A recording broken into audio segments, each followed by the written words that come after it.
Hello किसान भाइयों, मैं हूं आपका मछली वाला भैया उन्मेष डहरिया, फिशरीज ग्रेजुएट एंटरप्रेन्योर, और आप देख रहे हैं ऑस्कर फिशरीज। किसान भाइयों, जब भी आप हमसे ये सवाल पूछते हैं कि सर हम लोग मछली पालन करना चाहते हैं और किस मछली से हम लोग मछली पालन की शुरुआत करें, तो मैं आपको हमेशा एक ही जवाब देता हूं कि आपको आईएमसी मछली या फिर चाइनीज कार्प मछलियों के साथ ही मछली पालन की शुरुआत करना चाहिए। और मैं आपको जानकारी के लिए बता दूं कि आपकी या तो आईएमसी मछली और आपकी चाइनीज कार्प मछलियों में सबसे ज्यादा ग्रोथ कौन करती है, वो है आपकी ग्रास कार्प मछली। मैं कहूंगा दोस्तों, आईएमसी मछली और चाइनीज कार्प मछलियों में सबसे ज्यादा प्रेफरेबल मछली कौन है, वो है आपकी ग्रास कार्प मछली। इसके मैं आपको एक इंपॉर्टेंट कारण बताता हूं। देखिए, ग्रास कार्प मछली को फीडिंग कराने की इतने ज्यादा वेराइटीज हैं, इतने ज्यादा उसके फीड इंग्रेडिएंट्स उपस्थित हैं, जो आसानी से और बहुत कम खर्च में भी आप ग्रास कार्प को वो इंग्रेडिएंट्स खिला सकते हैं। इसी वजह से ग्रास कार्प मछली आपका सबसे बेहतरीन मछली है अगर आप आईएमसी मछली या फिर चाइनीज कार्प मछली का पालन करते हैं तो जो भी किसान भाई आपके मछली पालन की या तो शुरुआत कर रहे होंगे या फिर आईएमसी या फिर चाइनीज कार्प का पालन कर रहे होंगे, ये वीडियो आपके लिए बहुत ज्यादा महत्वपूर्ण होने वाला है। क्योंकि इस वीडियो में अपन बात करने वाले हैं कि अगर आप मेजर रूप से आईएमसी या फिर ग्रास कार्प का पालन कर रहे हो तो उसको क्या क्या फीडिंग कराना है और कैसे आप बहुत कम खर्च में अपने ग्रास कार्प मछली को फीडिंग करा सकते हो, वो भी पूरे एग्जाम्पल के साथ, पूरे प्रूफ के साथ मैं आपको ये वीडियो बना रहा हूं। पहले हमारी ग्रास कार्प मछलियां दोस्तों आपके तालाब के सेंटर में रहती है, बीच के भाग में रहती है। इसी वजह से ग्रास कार्प मछली अगर आप उसको सरफेस में खाना खिलाएंगे, फ्लोटिंग फीड खिलाएंगे तो उसको भी कंज्यूम करती है, और अगर आप उसको सिंकिंग फीड खिलाएंगे तो उसको भी वो कंज्यूम करती है। इसके अलावा आपके तालाब में आपने देखा होगा कि अगर किनारे में आपके घास फूस जो उगे रहते हैं उसको खाने में भी आपके ग्रास कार्प मछली बहुत ही आगे रहती है। इसी वजह से ग्रास कार्प मछली को हम लोग दोस्तों बहुत ही ज्यादा अच्छे से तैयार कर पाते हैं। दूसरी बात, जब भी हम लोग आईएमसी मछली की स्टॉकिंग डेंसिटी की बात करते हैं तो हम लोग ग्रास कार्प मछली को दोस्तों आपको पता होगा कि हम लोग प्रति एकड़ आपकी आईएमसी मछली को 5000 आपके फिंगर रिंग अंगुलिका साइज के बच्चे तालाब में छोड़ते हैं। लेकिन अगर आप एडवांस साइज के फिंगर रिंग बच्चे तालाब में छोड़ते हो, मतलब आपके 100 ग्राम 150 ग्राम इस साइज के अगर आप एडवांस फिंगर रिंग बच्चे छोड़ते हो तो हम लोग 3500 संख्या से 4000 के बीच में हम लोग बच्चे हैं वो तालाब में छोड़ते हैं। और आपके टोटल स्टॉकिंग डेंसिटी के दोस्तों 15% हम लोग ग्रास कार्प मछली तालाब में छोड़ते हैं। मतलब 5000 बच्चों में आपका 1000 से 1500 के बीच में आपकी ग्रास कार्प मछली की संख्या है वो होती है। क्योंकि ये मछली दोस्तों आपके तालाब के नीचे भी खाना खा सकती है, और अगर आपके तालाब में खरपतवार की संख्या ज्यादा हो तो उस तालाब में आपको आपकी ग्रास कार्प मछली की संख्या है वो 40% तक बढ़ा देना है। मतलब टोटल स्टॉकिंग डेंसिटी का 40% आप ग्रास कार्प बच्चे हैं वो तालाब में जरूर छोड़िए। करते हैं हमारे मेन पॉइंट की कि ग्रास कार्प मछली का खाना कैसे तैयार किया जाए। जो कि हमारी ग्रास कार्प मछली दोस्तों स्टार्टिंग समय में वो आपके 0 से 100 ग्राम के बीच में वो आपके मोलस्कन्स, एक्वेटिक इंसेक्ट्स और छोटे छोटे जो डकवीड होती है उसको खाती है। इसी वजह से आप अगर अपने तालाब में फिंगरलिंग साइज के, मतलब 15 से 20 सेंटीमीटर साइज के, अंगुलिका साइज के अगर ग्रास कार्प छोड़ रहे हो तो वहां पर आपको प्राकृतिक भोजन के रूप में अपने फर्टिलाइजेशन पर ध्यान देना है ताकि उसमें जूप्लैंक्टन और फाइटोप्लैंक्टन अच्छे से बन पाए। उसके अलावा अगर आप सप्लीमेंट्री फीड की बात करें तो हम उसको डकवीड खिलाते हैं, जो आपको छोटे छोटे आपके तालाब के ऊपर में जो तैरते रहती है उसको आपको कलेक्ट करना है डकवीड को। उसके साथ आप सरसों की खली और उसमें राइस डस्ट इसको मिला करके आप उसको अच्छे से भिगा करके और लोंदा बना करके आप मछली को खिलाइए। मतलब स्टार्टिंग के 100 ग्राम तक आपको डकवीड को अपने तालाब में डालना है as a supplementary feed. Duckweed में भी बहुत अच्छे प्रोटीन की मात्रा रहती है और ग्रास कार्प बहुत चाव से उस डकवीड को खाती है। तो आपको ये जरूर ध्यान रखना है कि हमारी जब ग्रास कार्प मछली 100 ग्राम से ऊपर हो जाती है तभी वो बड़े साइज की पत्तियों को खा पाती है ना। तो इस वजह से हम लोग स्टार्टिंग के 100 ग्राम होने तक हम उसको छोटे छोटे जो पत्तियों वाले डकवीड को ही हम लोग फीडिंग कराते हैं। परसेंटेज की बात करें दोस्तों तो आपको जो स्टार्टिंग के जो फिंगरिंग साइज के बच्चे छोड़ेंगे उसको आपको 5 से 6% बॉडी वेट के हिसाब से फीडिंग कराना होता है। और पर केजी फीड में आपको 50 से 100 ग्राम वेट में आपको डक वीट है वो फीड में मिला करके आप मछली को फीडिंग करा सकते हैं।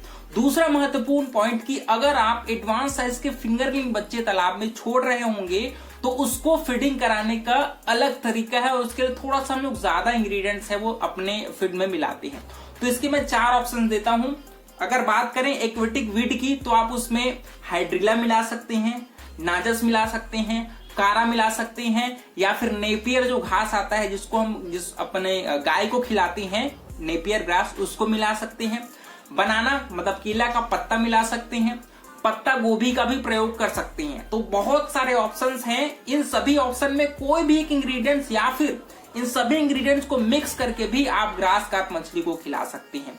इसके साथ हम लोग सोया फ्लोर मिलाते हैं, ठीक है। उसके साथ हम लोग आपकी एमओसी मस्टर्ड ऑयल केक मिला सकते हैं और राइस ब्रान मिला सकते हैं। मतलब आपका एक्वेटिक वीट कोई भी पत्ता हो गया, उसके साथ सरसों की खली, उसके साथ आपकी राइस ब्रान और सोया फ्लोर थोड़ी मात्रा में, और थोड़ी मात्रा में आप चाहेंगे तो विटामिन मिनरल मिक्सचर भी डाल सकते हैं। अब फीड को तैयार करने का भी एक प्रक्रिया होता है, क्योंकि हम लोग जो एक्वेटिक वीड मिला रहे हैं दोस्तों उसको डायरेक्ट तालाब में नहीं डालना है। उसको आपको जो चॉपर मशीन आता है जो अच्छे से उसको काट देती है, ऐसी मशीन में उसको डाल दीजिए और छोटे छोटे पीसेस में अपने पत्तियों को तोड़ लीजिए, ठीक है। या तो आप हाथ से तोड़ सकते हैं या फिर कुछ आपके औजार होंगे उसकी मदद से आप अपने पत्तियों को तोड़ लें। तोड़ने के पश्चात आप उसमें एमओसी मिलाइए, ठीक है। उसके साथ राइस डस्ट मिलाइए और सोया फ्लोर मिलाइए, ठीक है। इन चारों इंग्रेडिएंट्स को आपको अच्छे से मिक्स करना है और थोड़ा सा पानी डालना है ताकि वो एक लोंदा के रूप में आप उसको तैयार कर पाओ। गोला के रूप में ही हम लोग बना करके मछलियों को फीड कराते हैं ताकि वो अच्छे से अपने फीड को पचा पाए और कम आपके फीड का वेस्टेज हो। यदि आप ग्रास कार्प मछलियों का फीड तैयार करें दोस्तों तो आपको मान लीजिए आप 100 किलो का अपना खाना तैयार कर रहे हो अपने ग्रास कार्प मछलियों की, तो उसमें आपको मिनिमम 10 से 15 किलो तक घास या फिर पत्ता गोभी या फिर बनाने का पत्ता आता है उसको डाल सकती हैं, या फिर कोई भी एक्वेटिक वीड है उसको आप उसमें चॉप्ड करके जरूर मिलाएं, मिनिमम 10 से 15 किलो तक, ठीक है। 100 किलो अगर दाना तैयार कर रहे हैं उसमें, है ना। उसके साथ आप उसको अच्छे से मिक्स करिए, लोंदा तैयार करिए, फिर उसको फीड कराने का भी, उसको कैसे खिलाएंगे इसका भी एक तरीका है।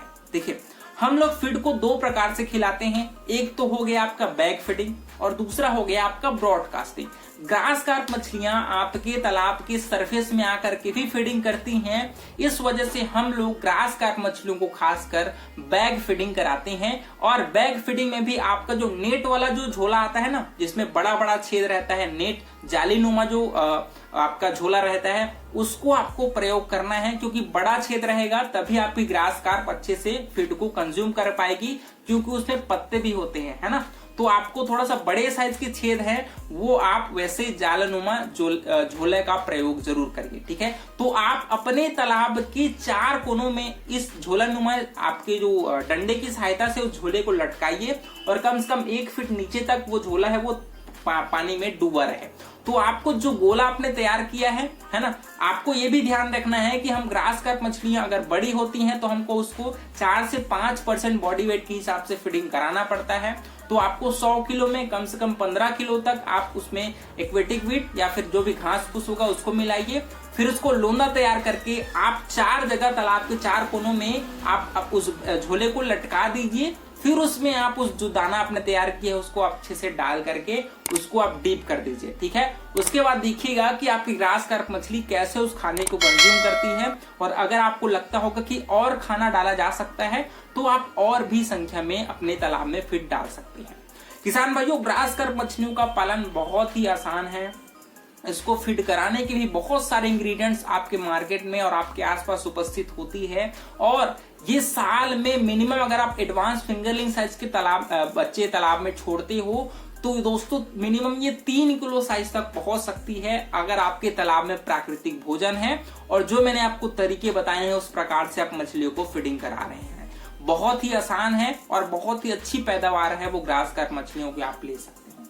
इसके अलावा अगर आपके मन में कुछ सवाल होंगे और कुछ मेरे से जानना चाहते होंगे तो अपन कॉल पर भी बात कर सकते हैं। आप हमसे कंसल्टेंसी की सर्विस भी ले सकते हैं। उसका छोटा सा चार्ज मैं जरूर लेता हूं, लेकिन आपको सही सलाह दूंगा, क्योंकि मैंने 4 साल मछली पालन की पढ़ाई करी है और मछली पालन का थोड़ा एक्सपीरियंस भी अपने पास है।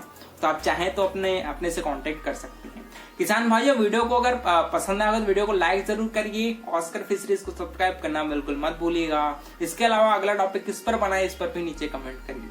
मिलते हैं अगले वीडियो में किसान भाइयों। तब तक के लिए बड़ों का सम्मान करिए, छोटों को प्यार करिए और खुद का ढेर सारा ख्याल रखिए। Thank you, thanks for watching.